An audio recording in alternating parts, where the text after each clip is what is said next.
মাটির তৈরি জিনিস তো তোমরা সবাই দেখেছো, কিন্তু মাটির তৈরি জিনিস কীভাবে বানানো হয়। দাদা তোমরা হাতি বানাও তাই তো এগুলো সব?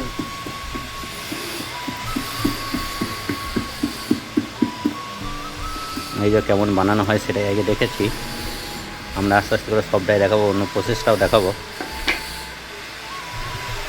মাটির তৈরি হচ্ছে এগুলো সব মাটির তৈরি জিনিস। এই যে মাটির তৈরি হয়ে আছে এখানে,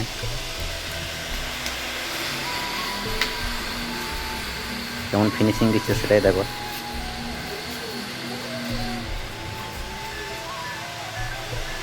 আস্তে আস্তে সুন্দর হয়ে যাচ্ছে। এই যে বিট করে দিল, এই দেখো বিটগুলো হয়ে গেল। বাহ, এটা কি কমপ্লিট? এটা শুকিয়ে রাখবে তাই তো? এই যে এখানে অনেক আছে, এই যে একটা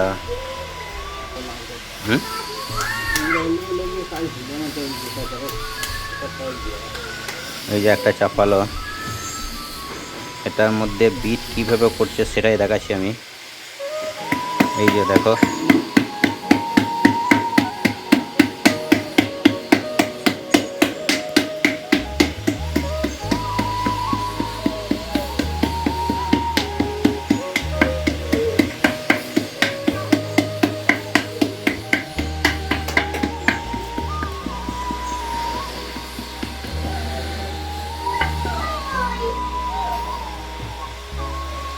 এর মধ্যে এবার বিট লাগাবে তাই তো?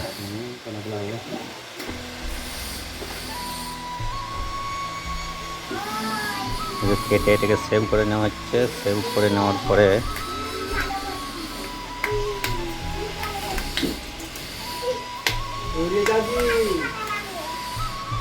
নিল,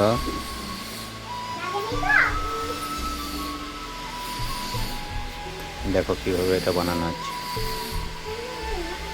পুরো প্রসেসটা দেখাচ্ছি আজকে।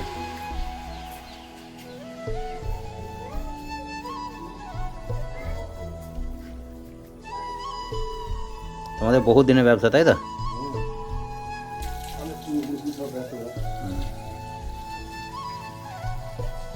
মাটির কারো কোনো জিনিস দরকার হলে আমার সঙ্গে যোগাযোগ করবে, আমি তাদের ঠিকানা দিয়ে দেবো।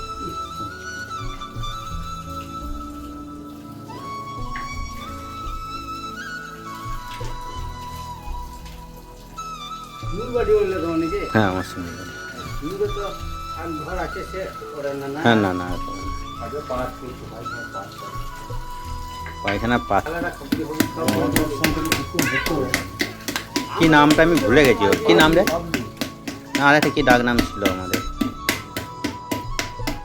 ও মারা গেছে। এই দেখো কি সুন্দর জয়েন করলো, আর জানি না আমি ঠিক, আর থাকতে পারি না গ্রামে, কাজ নিয়ে ব্যস্ত। ওই তো পেশ আছে, আর এইখানে এই ওরাতে এক ঘর আছে।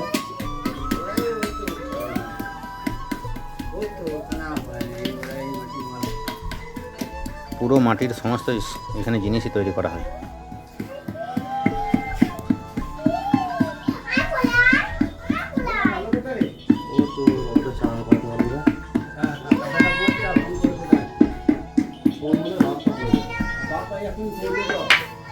জিনিসটা যেমন দেখছো এই জিনিসটাই হবে, একদম সেম জিনিস হবে এখানে।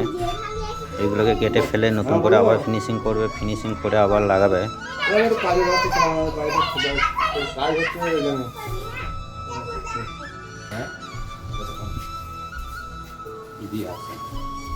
বাহ,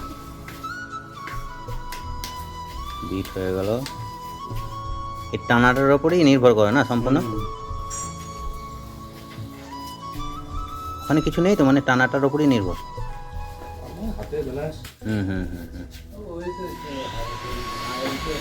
ব্যাস, এটা ফিনিশিং হয়ে গেছে তাই তো? এরপরে এটাকে পুড়িয়ে দেবে তাই তো?